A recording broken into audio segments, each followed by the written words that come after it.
C'est le Seigneur qui parle à son serviteur, le prophète Ézéchiel, qui est un homme de Dieu, et que nous voulons ressembler à de tels hommes, avec cette vie consacrée au service du ministère, au service du plan et de la volonté de Dieu. Il va dire le Seigneur sur Ézéchiel: « Et toi, fils de l'homme, je t'ai établi comme sentinelle sur la maison d'Israël. » Tu dois, c'est sa responsabilité, et il doit s'appliquer à ça. Et il doit livrer toute sa vie à ça. Tu dois écouter la parole qui sort de ma bouche et les avertir de ma part. Verset 8. Et puis là, c'est l'affaire de Dieu. Il dit: quand je dis au méchant, méchant, tu mourras. Si tu ne parles pas pour détourner le méchant de sa voie, ce méchant mourra. Voulez-vous qu'en prie le Seigneur? Cham, je prie le Seigneur.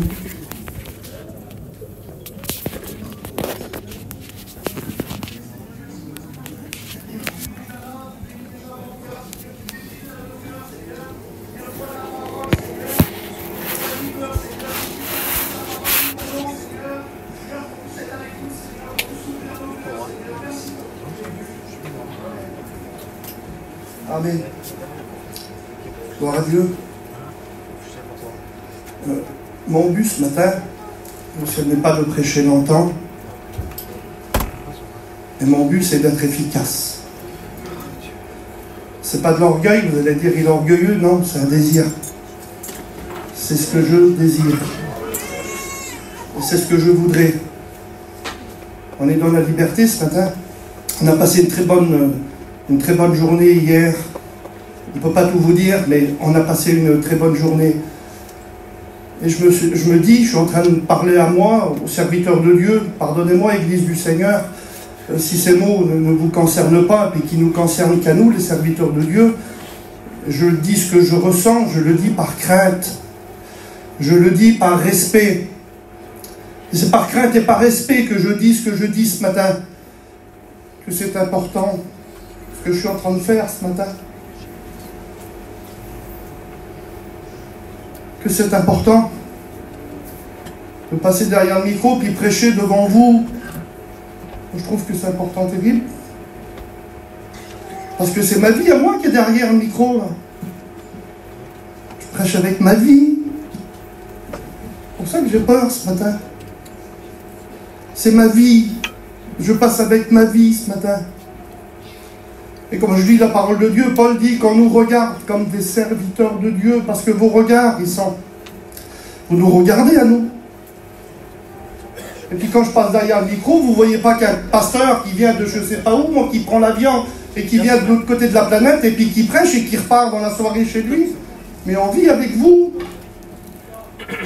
Je vis avec vous. Vous me voyez. Et comme je dis moi, c'est tous les serviteurs de Dieu qui sont là. Et vous me voyez, vous avez les regards, vos regards sont sur les serviteurs de Dieu. Alors je me dis, Seigneur, les autres me regardent, alors je passe derrière le micro, alors il faut un sérieux de ma part. Et Paul dit qu'on vous regarde comme des serviteurs de Dieu, comme des dispensateurs, des mystères cachés. Parce que nous, on est des dispensateurs. C'est quoi un dispensateur? C'est un distributeur. C'est un répartiteur. Et puis Paul, il dit ce que Dieu demande du répartiteur, du distributeur, ce que Dieu demande de celui qui va chercher la bénédiction, qui va chercher les choses qui étaient cachées autrefois, mais que Dieu les met en lumière par sa parole, par la révélation des Écritures. Il dit ce qu'il demande, c'est qu'il soit trouvé fidèle. Paul dit quand il passe derrière le micro, là, il faut qu'en toi on voit un homme de Dieu qui ne traîne pas de casserole derrière lui, mais qui a un bon témoignage. C'est pour ça que j'ai peur ce matin et que je me dis, c'est avec respect que je me dresse devant vous.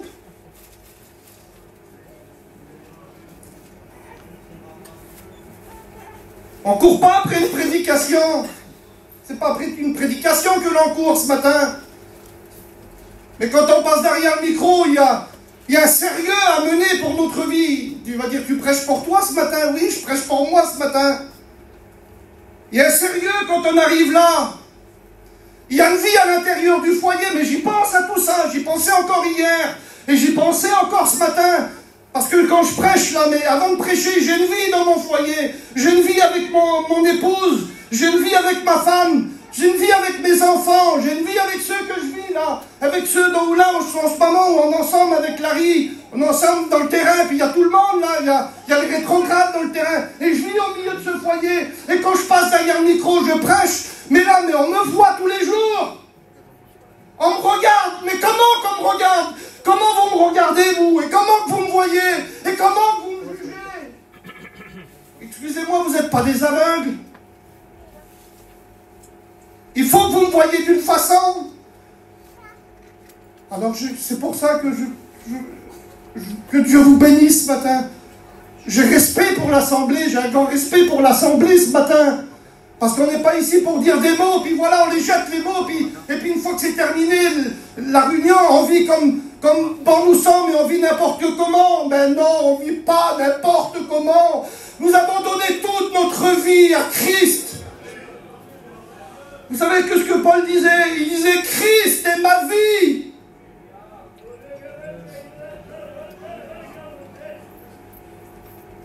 Que son nom soit béni.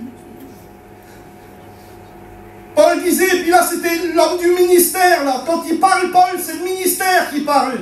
C'est l'homme de Dieu qui parle, c'est l'enseignant, c'est l'apôtre, c'est le prophète, c'est l'évangéliste, c'est le pasteur. Et quand il prêche devant une assemblée, l'assemblée des Corinthiens, qu'il disait, et il le proclamait, il dit vive.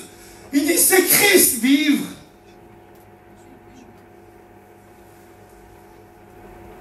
Il dit avoir la vraie vie, c'est Christ.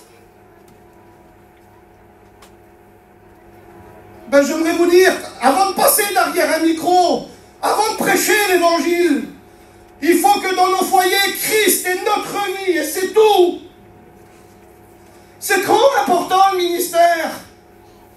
On l'a vu hier avec les conditions pour rentrer dans le ministère, on ne peut pas le prêcher, mais chez vous, vous avez la Bible. Et puis vous pouvez lire dans 1 Timothée chapitre 3, vous pourrez voir les conditions du ministère. Alors oui, Christ est ma vie, vive c'est le Christ. Une vie bénie, destinée au royaume de Dieu, c'est Christ. Christ est notre vie. Paul disait dans Galates chapitre 2 verset 20, il disait ces paroles, il dit « J'ai été crucifié avec Christ. Et si je vis, ce n'est plus moi qui vis, c'est le Christ qui vit en moi. Et si je vis maintenant dans la chair, si je vis maintenant dans mon corps, je vis dans la foi. C'est dans la foi que je vis. Et puis avec ceux avec lesquels vous vivez, ils doivent vous voir, ils doivent nous voir comme ceux que leur vie c'est Christ. Et ils doivent nous voir comme des hommes et des femmes qui vivent dans la foi. Il dit, nous vivons dans la foi parce que Dieu nous a aimés. Et il s'est livré lui-même. Nous vivons pour le Christ. Alors c'est pas trop dur ce matin. Et c'est pas honteux de dire ce matin, Christ est ma vie. C'est pas loin de nous. C'est pas loin de nous de dire Christ est ma vie. C'est facile de le dire derrière le micro que Christ est ma vie. Mais je ne veux pas le dire que derrière le micro. Je veux le dire à l'intérieur de mon foyer. Quand personne ne me voit, oui, Christ est ma vie. Quand je suis dans le secret de ma chambre, quand je suis seul avec lui, oui, Christ est ma vie. Quand je pars travailler le matin, oui, Christ est ma vie. Quand je suis au milieu de la journée, oui, Christ est ma vie. Quand je suis devant des tentations, oui, Christ est ma vie. Quand je suis devant des maltraitances du diable, oui, Christ est ma vie. Et quand je me réveille dans la nuit, Christ est ma vie. Mais on est vraiment devant une vie livrée à 100%. On est vraiment dans une vie livrée par rapport au ministère. Vous savez, quand on rentre dans le ministère, quand on arrive à l'école biblique, et puis quand on nous donne cette feuille-là, alors on signe. Je voulais le dire hier. Mais la réunion, elle a pris une tournure qu'il fallait respecter. Et puis quand on rentre à l'école biblique, là, alors on nous présente cette feuille-là. Mais la feuille-là, elle est très importante. Alors on signe. Mais on signe aux conditions de 1 Corinthiens, 1 Timothée chapitre 3. On signe là. Tu es d'accord avec ça? Oui, je suis d'accord. puis on prend la feuille, là, puis on la passe à notre épouse. Et puis on lui dit, t'es d'accord? Et elle dit, eh oui. Alors signe. Alors elle signe aussi, elle. Et puis ta feuille, elle est donnée à Mario. Et puis ta feuille, elle est comme dans un registre. Et elle est placée chez Vie et Lumière. Mais il y a une autre feuille aussi que tu ne vois pas. Elle est dans un autre registre. Elle passe dans les mains du Christ. Et puis il voit, lui, le Seigneur. Et il dit, oui, il a signé. Oui, il est d'accord. Qu'il soit sobre, qu'il soit modéré, que ce soit un homme de Dieu, qu'il soit soumis, qu'il soit attaché, qu'il soit propre à l'enseignement, qu'il soit propre à la doctrine, qu'il soit attaché avec titre au vrai enseignement, qu'il se détourne ni à droite ni à gauche. Oui, il a signé. Il dit, je vois à côté une petite signature aussi, c'est la signature de sa femme. Elle a signé, t'as signé aussi. T'as aussi signé. Alors quand tu vois ton mari se comporter mal ou des fois il prend des mauvaises directions, dis mon mari, j'ai signé aussi moi. Et puis quand ta femme ça va pas, et tu dis t'as signé aussi, t'as pas signé que devant Vie et Lumière, t'as signé devant Dieu, t'as signé devant Jésus, t'as signé devant le Saint-Esprit, t'as signé devant le ciel. Alors c'est pour ça que c'est ça ce matin. C'est important d'être serviteur de Dieu.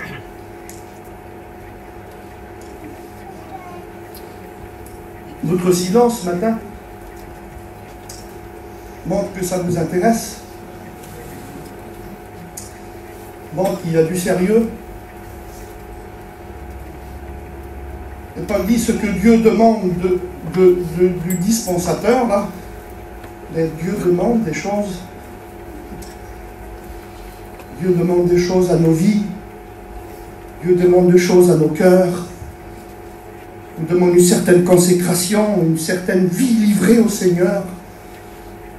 Et nous disons oui. Oui, Seigneur. C'est dur. Oui, nous voulons cette vie. Seigneur, il y a des combats, il y a des luttes, mais oui, nous voulons cette vie.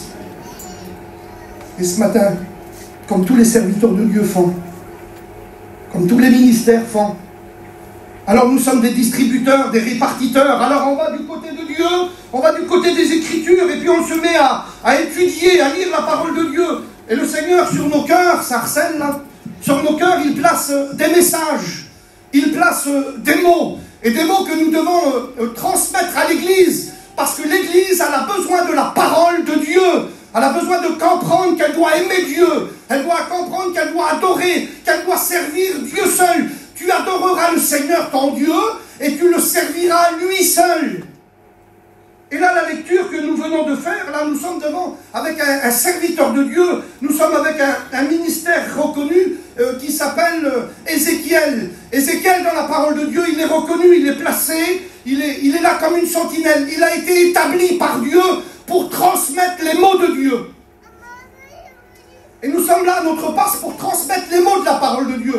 Mais le canal par lequel la parole de Dieu doit passer, ça doit être un canal qui tient la route. Il doit pas faire n'importe quoi. Ézéchiel, il tient la route, lui. Il ne fait pas n'importe quoi. Il ne livre pas sa vie n'importe quoi. Il regarde en deux fois pour faire les choses. Parce qu'il a un témoignage. Parce qu'il a des responsabilités. Parce que c'est important. Parce que le regard des autres est sur lui. Imaginez-vous si ce soir, ce matin, je vous dirais, le Seigneur revient. Il revient là, le Seigneur. Et si vous verrez en moi le contraire de ce que je vous dis, vous ne croirez pas en mon message. On citait les mots, les frères disaient cela hier. Si je prêche l'amour ce matin, et si je ne l'ai pas, Seigneur, quel grand prix pour le peuple, quel grand prix pour l'Église du Seigneur. Jésus a prêché le pardon. Jésus a prêché le pardon. Et il a dit à la croix, pardonne-leur. Nous prêchons le pardon. Alléluia. Et nous pratiquons le pardon. Nous prêchons l'amour et nous aimons.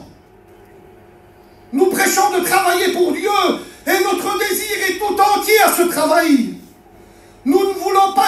des choses que nous ne faisons pas nous. Je ne voudrais pas vous dire des choses que je ne fais pas ce matin. Ça serait plus sage pour moi de ne pas vous le dire que dire des choses que je ne serais pas capable à faire. C'est pour ça qu'il y a une grande responsabilité sur le dos des serviteurs de Dieu, mais aussi sur les sœurs, sur les femmes de serviteurs de Dieu. Il doit être bon, le serviteur de Dieu. Sa femme aussi. Il doit être gentil, le serviteur de Dieu. Sa femme aussi. Le serviteur de Dieu doit pardonner, sa femme aussi. Le serviteur de Dieu doit avoir une belle relation, une bonne relation avec sa belle famille. Ah ben, sa femme aussi.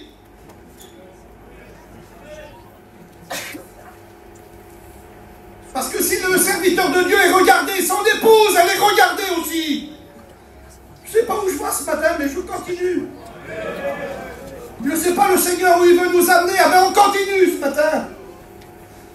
Nous ne voulons pas que la prédication de l'Évangile soit malmenée. Nous ne voulons pas que le témoignage de l'Évangile soit méprisé à cause de nous. Je ne voudrais pas que la parole de Dieu soit discutée ce matin à cause de moi. Je ne préférais pas prêcher ce matin. Je préférais rester à ma place ce matin, afin que la parole de Dieu soit respectée, afin que lui soit respecté, afin que lui soit aimé. Que vous pouviez voir au travers des serviteurs de Dieu des vies à suivre. Paul disait, soyez mes imitateurs comme je le suis moi-même du Christ. Quand on voyait Paul marcher, quand on voyait Paul vivre, quand on le voyait prêcher, quand on le voyait évangéliser, on disait, ben, je veux ressembler comme lui, je veux être comme lui. Mais que vous le voyez en lui, il y avait beaucoup de souffrance, beaucoup de pleurs, beaucoup de coups, beaucoup de misère. Mais il y avait la puissance de Dieu qui agissait en lui, qui permettait aux autres d'avoir le même désir. Servir Dieu. Parce que c'est bon de servir Dieu. Alors le Seigneur dit à Ézéchiel, je t'ai établi comme sentinelle sur la maison d'Israël. C'est-à-dire, tu dois écouter ma parole, la parole qui sort de ma bouche. Et il dit, tu dois les avertir de ma part. Et puis là, l'homme de Dieu se tient en place, là, tient sa place. Et puis la parole de Dieu, un jour, Ézéchiel dit, il y a une main qui s'est tendue vers moi. Il y a une main qui se tend vers lui. Et puis Ézéchiel dit, voilà qu'une main avec un livre est tendue vers moi. Dieu lui tend un livre. Dieu lui donne le message. Il lui communique le message. Et puis la parole de Dieu nous dit quand ce livre est tendu vers Ézéchiel, Dieu lui parle, il dit, Ézéchiel, nourris-toi de ce livre. Nourris-toi de ce message. Mange la parole de Dieu. Alors la Bible nous dit qu'Ézéchiel, il va commencer à consommer le message, le livre. Et il dit, quand je le mangea, ce message-là, il fut doux comme du miel à mon cœur. Il nous communique le message. Et il a un message qui est dans son cœur. Il ne peut le contenir. Il faut qu'il le distribue, ce message. Nous avons dans nos cœurs un message pour le peuple de Dieu. Et nous voulons le distribuer ce matin. Nous ne voulons pas donner ce que nous n'avons pas reçu. Serviteur de Dieu, il donne ce qu'il a reçu. Il dit, je t'ai placé comme sentinelle, alors il faut que tu parles. Alors c'est quoi le travail d'une sentinelle? Le travail de la sentinelle, c'est d'informer. Le travail de la sentinelle, c'est d'avertir. Et le message qu'il a reçu, Ézéchiel, c'est d'avertir. Parce que c'est urgent. Il faut avertir parce que c'est grave. Le travail aussi de la sentinelle, c'est tirer l'alarme. C'est tirer l'alarme pour annoncer un danger. Puis j'aimerais vous dire ce matin, je voudrais sonner l'alarme. Mais bien fort, vous savez. Vous savez, la cloche d'un grand lycée, d'une grande école avant, afin que tout le monde entende. Il faut alerter ce matin. Il faut alerter à cause des choses qui arrivent sur nous. On va le voir ce matin. Ça veut dire aussi, ça veut dire quoi? C'est quoi le travail d'une sentinelle? Le travail d'une sentinelle aussi, c'est de dénoncer. Alors il avertit la sentinelle, lui. Il informe, il tire la sonnette d'alarme. Et ça veut dire aussi, c'est un mot, c'est une racine d'un mot qui sort aussi de la sentinelle, c'est dénonce. C'est quoi dénoncer? Comment dénoncer nos frères? Non, non. Parler sur nos frères? Mais non. Seigneur ce matin. Je voudrais dénoncer le compromis ce matin. Je voudrais dénoncer l'apparence ce matin. Je ne m'adresse pas aux frères ce matin. Je ne veux pas dénoncer les frères. Mais je voudrais dénoncer le mal qui veut tuer nos frères. Le mal qui voudrait dénoncer les ministères de la volonté de Dieu, les ministères. Je voudrais dénoncer ce qui vous menace, ce qui a juré votre père. Je voudrais le dénoncer ce matin. Je voudrais cette sentinelle qui dénonce. Je voudrais dénoncer les plans mauvais de l'ennemi ce matin. Je voudrais dénoncer les plans du diable ce matin. Je voudrais dénoncer sa tromperie. Je voudrais dénoncer ses mensonges. Je voudrais les dénoncer ce matin. Et je veux le faire. Et je le fais ce matin. Je voudrais dénoncer ce qui veut nuire à ta vie. Des fois, on veut vivre une vie chrétienne, mais il y a de l'apparence. Il y a du trafic, il y a de la dissimulation. Je dénonce la dissimulation ce matin au nom de Jésus. Je dénonce ce matin toute forme de méchanceté au nom de Jésus. Je dénonce ce matin tous ceux qui font du mal à leur foyer au nom de Jésus. Je dénonce les femmes ce matin qui mettent des bâtons dans les roues au ministère ce matin. Je dénonce ce matin. Je dénonce les frères qui font du mal à l'intérieur de leur foyer. Je te dénonce ce matin. Je sonne l'alarme ce matin. Je dénonce ce matin ceux qui viennent à la réunion et puis qui mettent la main dans le plat et qui ne parlent pas aux autres et qui sont méchants avec les autres et qui ont un très mauvais rapport de leur belle famille. Je le dénonce ce matin, j'ai envie de le faire. J'en ai assez. J'en ai assez de fermer par dedans ma bouche, j'en ai assez. Et si ça serait mon dernier message ce matin, je le prêche. Amen. Ça me fait mal. Ça me fait mal tout ça. Ça me fait mal que le témoignage de l'évangile est bafoué. Ça me fait mal. Ça me fait mal des fois qu'on voit des vies, c'est une vie, mais n'importe comment, ça me fait mal. Je veux dénoncer ces erreurs au nom du Seigneur. Je veux dénoncer au nom du Seigneur. Parce que je me considère ce matin avec tous mes frères comme une sentinelle qui veut dénoncer le mal et le péché. Je veux le dénoncer. Des fois, il y a eu des trafics dans les églises. Je ne parle pas d'ici, vous comprenez, chez l'Arche d'Esprit, que je dis sur un individu. Puis on a su plus tard, il a fait du mal, il a fait du tort, il a fait du mal aux brebis. Il vous a fait du mal. Le ministère, il n'est pas là pour faire du mal aux brebis, il est là pour les bénir. Il est là pour leur faire du bien. Il y a des brebis qui souffrent. Il y en a qui souffrent, il y en a qui n'arrivent plus, il y en a qui n'arrivent plus dans leur foyer, il y en a qui n'arrivent plus à aller avec leur mari. C'est dur la prière, c'est dur de consacrer, il y a le monde, c'est difficile. On veut vous aider ce matin, mais laissez-nous faire au nom du Seigneur ce matin. Débarrasse-toi de tout ça. Débarrasse-toi du mal qui te fait mal. Des fois on dit, lui, il faut l'enlever. Lui, il faut qu'il parte. Lui, non, c'est le mal qu'il faut enlever. Reste-toi. Faut qu'il sorte de l'église. Regarde le mauvais témoignage qu'il a. On ne va pas te faire sortir de l'église, mais on va faire partir le mal qui t'empêche de rester à l'église. Lui, il faudrait qu'il arrête le ministère. Non, on ne va pas te faire arrêter le ministère, mais on va se battre et on va dénoncer ce qu'il veut te faire arrêter le ministère. Et c'est sur ça qu'on va se tourner. Et celui-là, il n'est pas digne de prendre sa Sainte Seine, il ment. On enveloppe de l'Assemblée. Non, on va s'attaquer au mensonge. Lui, il va rester. Il va rester, lui, mais on va s'attaquer au mensonge. Et quand il va gagner, quand il va avoir la victoire sur ce mensonge-là, il pourra prendre sa Sainte Seine avec joie. Mais on va s'attaquer sur ça. Lui, là, il n'est pas un bon témoignage, on le voit, hein, parce que tous voient. Il aime trop ces choses-là, alors il n'est pas digne. Non, on va l'aider ce matin.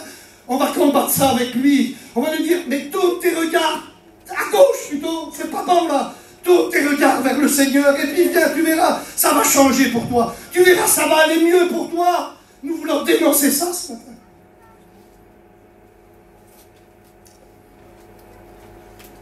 Ça serait pas bien ce matin que toi aussi tu dénonces? Parce que moi je connais pas vos cœurs, mais ça serait pas bien que tu te lèves ce matin, mais entre toi et Dieu, hein, et tu parles à la deuxième personne, et tu dis pour toi, tu dis je te dénonce. Méchanceté, je te dénonce. Compromis, je te dénonce. Apparence, je te dénonce.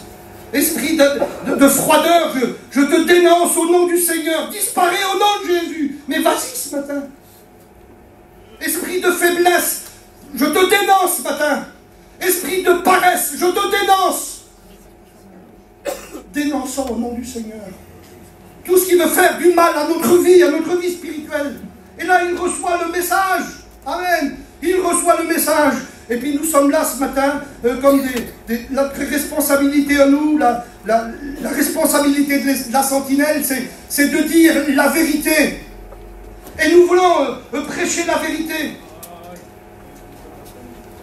Vous savez qu'est-ce que ça veut dire dans le terme hébreu, la sentinelle? Ça veut dire quoi? À quoi que ça veut dire? À quoi que ça signifie? Le mot sentinelle veut dire veiller. Et ça, c'est son mot propre, c'est son mot à lui. C'est vraiment ce que ça signifie. Ça veut dire veiller, voir, regarder. Il dit porter les regards. Mes frères, la sentinelle, elle doit veiller. Elle doit voir. Il ne faut pas que sa vision elle soit faussée. Sa responsabilité est bien trop grande. Il faut qu'il regarde la sentinelle, lui. La sentinelle, il n'a pas le droit de regarder à 1 mètre devant lui. Il n'a pas le droit.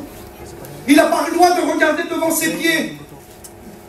Le regard de la sentinelle, il doit regarder, mais très loin. Pourquoi? Parce que c'est de loin que vient le danger. Et quand le danger arrive, la responsabilité, c'est du sentinelle, c'est de voir très loin là-bas. Mais le diable, qu'est-ce qu'il veut faire? Il voudrait nous rendre aveugles. Il voudrait que les sentinelles tombent aveugles pour que la sentinelle ne voit pas. Mais si une sentinelle, elle sonne de la trompette quand l'ennemi est rentré dans le rempart, mais c'est trop tard. Mais je voudrais être pour vous ce matin, la sentinelle qui voit et qui a le danger arrive. Il arrive de loin le danger. Et la sentinelle, elle a pour cette responsabilité que nos regards à nous se portent très loin, que nos regards soient des regards spirituels à la gloire du Seigneur. Ça passe vite le temps.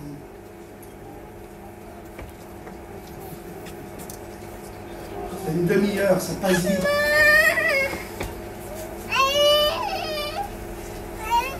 Vous savez que Dieu est bon. Il n'y a pas meilleur que lui. Dans la parole de Dieu, il a toujours établi des sentinelles. Avant Ézéchiel, c'était Jérémie. Jérémie a été une sentinelle qui a toujours averti. Il a toujours averti, Jérémie. Et puis quand Jérémie l'a averti, le peuple n'a jamais voulu écouter. Le peuple est parti en déportation, il est parti à Babylone. Et puis quand Jérémie a arrêté le ministère à cause de l'âge, parce qu'il est parti près du Seigneur, le Seigneur a donné le relais à Ézéchiel. Et puis il a appelé encore, il a formé, il a encore établi sur son peuple une autre sentinelle pour continuer à avertir, parce que Dieu est bon, parce que Dieu, il aime son peuple, il ne veut pas le laisser dans la misère et dans l'abattement. Dieu vous aime ce matin, et il établira de tous les temps, il a toujours établi des sentinelles, jusqu'à aujourd'hui, parce que Dieu est bon, il veut que son peuple le reconnaisse, il veut que son peuple sert à lui, alors il place des ministères, et puis il a placé une autre sentinelle qu'on appelle Habakkuk. C'est une sentinelle de Dieu, comme Ézéchiel, comme Jérémie et les autres, comme Amos et les autres. Ce sont des sentinelles placées par Dieu. Et puis il parle à Habakkuk. Et puis Habakkuk, il donne son expérience. Et Habakkuk dit ces paroles. Vous connaissez ces paroles? J'étais à mon poste et je me tenais sur la tour et je veillais pour voir ce que l'Éternel me dirait. J'ai regardé ce verset de près là. Quand j'ai regardé ce verset de près, quand j'ai lu ce mot, il dit quand j'étais, ce mot-là a une signification dans la Bible. Ça serait bien de la citer ce matin. Il dit quand j'étais à mon poste, quand vous parlez du mot quand j'étais, ça veut dire, il dit ça par là, je traduis Il dit, ça veut dire, il dit, j'étais debout. Amen. Je vois une sentinelle appliquée. Une sentinelle n'est pas allongée. Elle ne peut pas être allongée. Une sentinelle allongée, c'est une sentinelle dangereuse. Et puis Habakkuk dit, j'étais une sentinelle, mais debout. Amen. J'étais une sentinelle debout. Ça veut dire quoi aussi? Ça veut dire rester. J'étais debout, mais j'ai resté debout. Hein. Il dit, j'ai resté debout. C'est une sentinelle qui n'abandonne pas. Il dit, j'étais une sentinelle debout. J'étais une sentinelle qui n'abandonnait pas. Ça veut dire quoi aussi? Ça veut dire aussi endurer. Quand le mot il dit j'étais, ça veut dire aussi endurer. Ça veut dire quoi? Il dit, j'étais une sentinelle debout. J'étais une sentinelle qui a resté à mon poste, qui n'a pas abandonné. Mais j'étais une sentinelle aussi qui supportait. J'étais une sentinelle qui résistait. Ah, il dit, j'étais une sentinelle qui a souffert. Parce qu'ils souffrent, les sentinelles. Les sentinelles souffrent. Mais il dit, je résistais. Il faut résister, mes frères. Il faut résister. Résiste au nom du Seigneur. Sois cette sentinelle de Dieu qui résiste. Alors ça veut dire quoi aussi? Ça veut dire quoi? Ça veut dire aussi continuer. Et ça veut dire aussi se tenir droit. Il est cette sentinelle-là qui se tient droit, qui se tient à son poste et qui garde ses positions. Il dit, je me tenais là, je me tenais à mon poste, j'étais debout. Il dit, je gardais mes positions. Mais c'était trop important. C'était la vie du peuple qui en dépendait là, de cette sentinelle. Si la sentinelle n'avertissait pas, c'était le peuple qui mourait. Et même si le message ne plaisait pas à la sentinelle, c'était la vérité. C'était pour la vie de la sentinelle. Il y a des messages des fois qui sont durs à entendre, mais c'est pour la vie de ton foyer. Il y a des messages qui sont durs à accepter, qui sont durs à consommer, mais c'est très difficile des fois. Mais des fois le manque de maturité spirituelle nous empêche de consommer certains messages. Mais ces messages, ils sont vitaux. Les messages que vous n'arrivez pas à consommer, ils sont vitaux. Efforce-toi ce matin. Efforce-toi de consommer la parole de Dieu. Il va dire, j'étais debout, là j'étais droit, et il dit, j'étais à mon poste. J'étais à mon poste. Et être à son poste, vous savez, c'est quoi? C'est le ministère. C'est ça, à son poste. J'étais à mon poste. Il dit, j'étais debout dans le ministère. C'était difficile. Ah, Dieu le sait. Et puis, nos foyers le savent. Et puis, vous le savez aussi. Il y a des combats dans le ministère. Des fois, c'est difficile. C'est pas facile dans le ministère.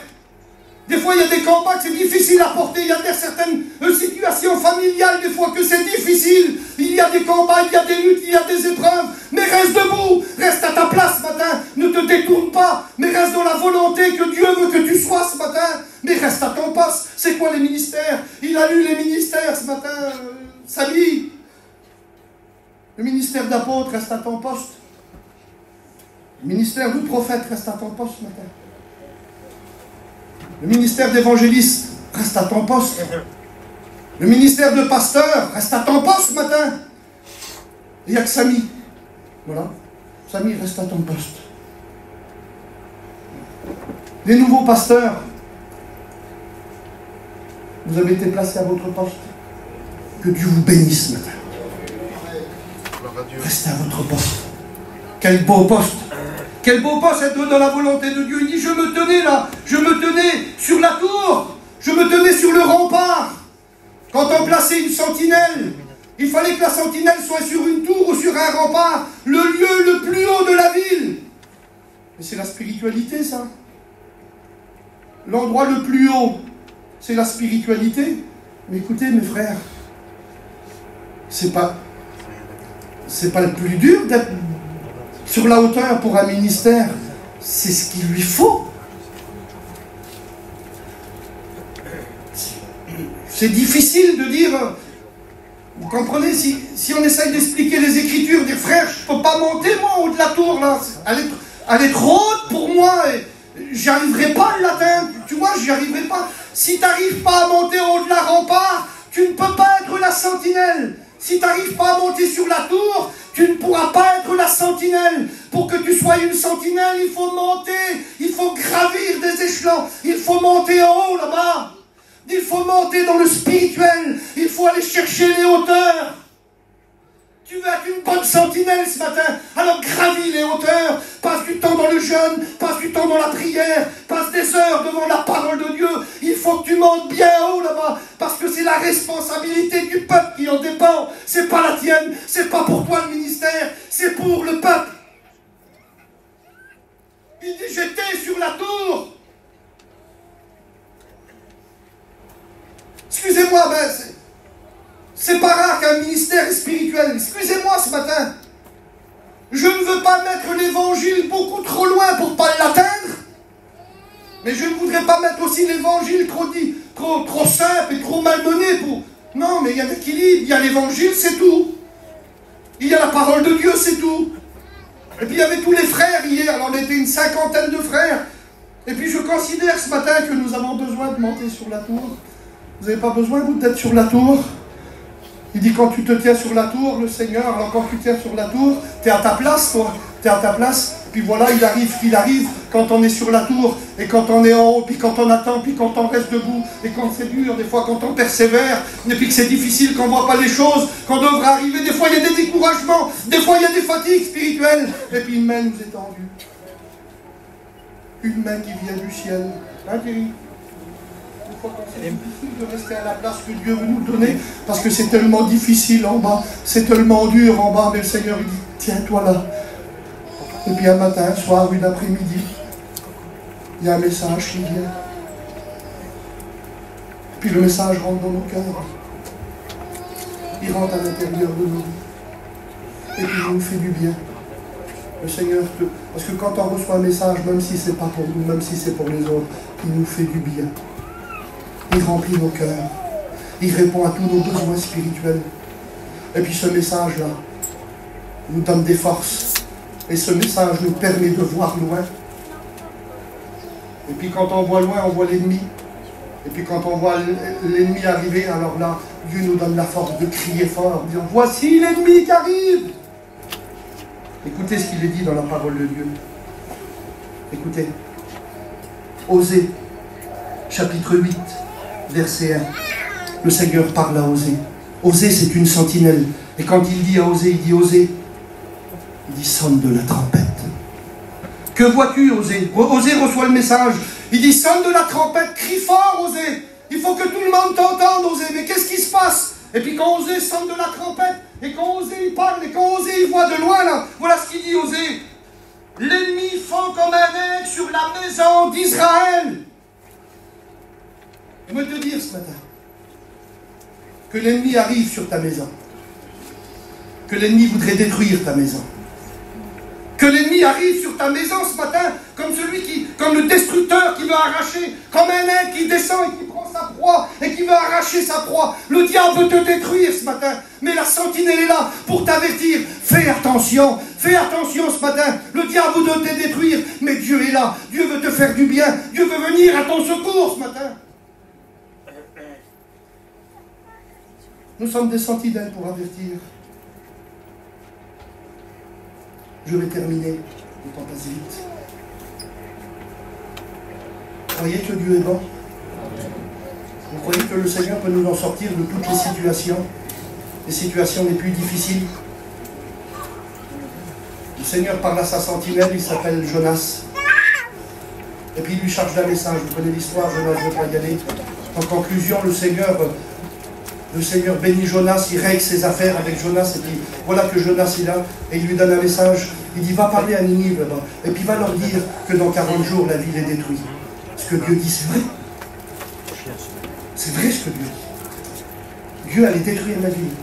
Et puis voilà que Jonas, il arrive dans la ville est tellement grande. Il faut 3 jours de marche pour faire le tour. Une ville dans l'Antiquité, mais extra grande. Il faut 3 jours pour évangéliser cette ville. Et puis pendant 3 jours, il prêche le message. 3 jours, le même message. Encore 40 jours, et la ville est détruite. Pendant 40 jours, pendant plusieurs jours, il prêche ce message. Il fait le tour. jours, pendant 3 jours, encore 40 jours, la ville est détruite. Pendant 40 jours, on le voit à droite, on le voit à gauche, on le voit à droite, on le voit à gauche. Encore 40 jours et la ville est détruite. Mais c'est vrai, la ville va être détruite. Et au bout du message, quand la sentinelle a parlé, quand la sentinelle a averti, et d'un seul coup, on voit dans une maison une repentance. On voit un qui prend le sac, il sort de sa maison et il se couvre d'un sac. On voit dans l'autre maison là-bas des sacs. On rouvre et on cherche des sacs partout. Et puis on va commencer à se repentir. Mais qu'est-ce qui se passe? On voit de la repentance. Pourquoi? Parce que la sentinelle a parlé. La sentinelle a averti. Et quand la sentinelle a averti, il y a un résultat. Et nous croyons au résultat de la parole de Dieu. Et on commence à sortir tous des maisons. On prend le sac et la cendre et on commence à demander pardon à Dieu. Et puis d'un seul coup, ça arrive jusqu'à dans la maison des rois. Le roi, il entend ce message. Encore 40 jours et la ville est détruite. Touché par la parole de Dieu, touché par le message de la sentinelle. Il est puissant, le message de Dieu. Et puis le roi descend de son trône, il demande un sac, et puis de la cendre, il commence à demander pardon à Dieu. Et Dieu ne détruit pas la ville. Et pourtant Dieu l'a dit. Mais pourquoi il ne l'a pas détruit? Mais pourquoi Dieu n'a pas détruit ce que sa bouche dit? Son bras l'accomplit. Il ne triche pas le Seigneur. Il n'a pas triché son serviteur. Et puis voilà qu'il y a une repentance, mais dans le pays, c'est le plus grand réveil qu'il y a. À Ninive, c'est un grand réveil. Tout le monde se convertit, tout le monde vient au Seigneur. Et puis voilà que Jonas, lui, il est en colère. Il s'en va. Il me dit, je savais qu'il ne fallait pas que je le dise. Je savais qu'il ne fallait pas que je prêche. Et il se présente devant Dieu, dit Dieu, je savais que tu es un Dieu miséricordieux. Je savais que tu étais lent à la colère. Je savais que tu étais riche en bonté. Écoutez-moi ça. Ça veut dire quoi? Ça veut dire que Dieu est bon. Ça veut dire comme un homme ou une femme demande pardon à Dieu. Quand il demande pardon pour ses péchés. Et quand il crie à Dieu de tout son cœur, je le savais, que tu es un Dieu miséricordieux. Manassé, il était roi d'Israël à 12 ans. Il a régné 50 ans. Je ferme la Bible. Il a régné 50 ans. Il a fait des choses abominables. Il a livré le peuple au péché. Il s'est prosterné devant des dieux étrangers.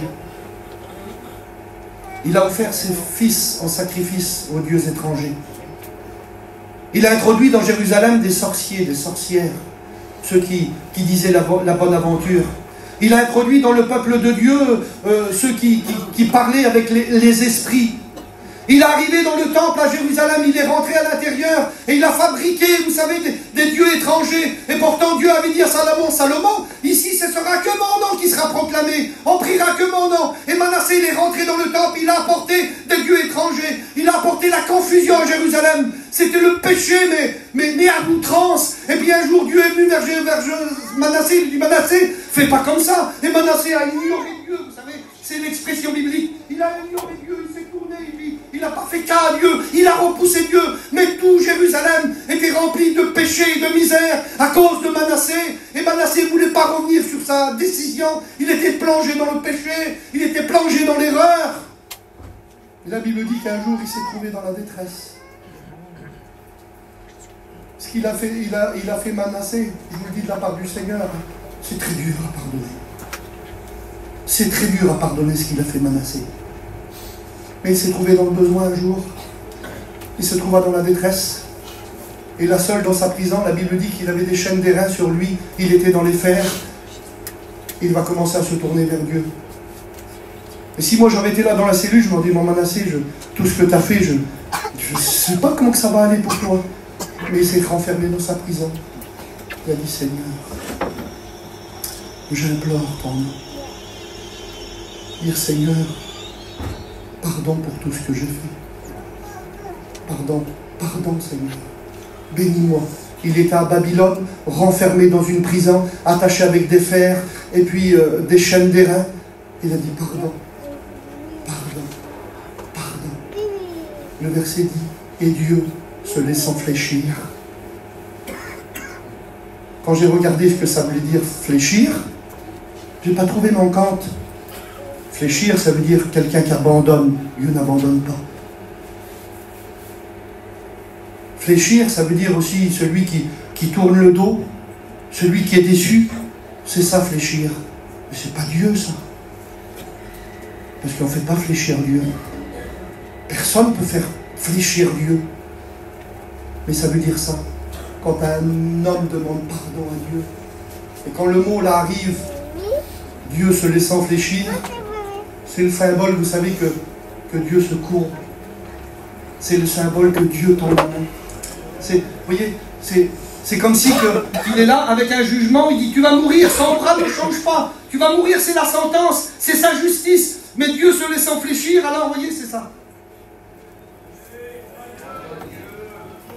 Il ne se sauve pas, il ne se courbe pas, vous voyez, c'est plier toute l'articulation. C'est quelque chose qui se met en mouvement, c'est l'articulation qui se plie pour dire, ben oui, je te pardonne, oui, j'exauce ta prière, oui, je te fais du bien, oui, je viens à ton secours. Et là, à ce moment-là, le Seigneur est venu au secours de Manassé, il a délié ses chaînes, il l'a ramené à Jérusalem, il l'a ramené dans le temple. Voudrais-tu ce matin que le Seigneur te ramène dans sa maison? Voudrais-tu ce matin que le Seigneur te bénisse? Voudrais-tu vivre un réveil pour ta vie ce matin? Voudrais-tu t'opposer et dénoncer tout ce qui fait du mal à ta vie? Dénoncer tout ce qui t'empêche de prier, d'être un homme de Dieu et une femme de Dieu? Voudrais-tu ce matin? Alors on va prier le Seigneur.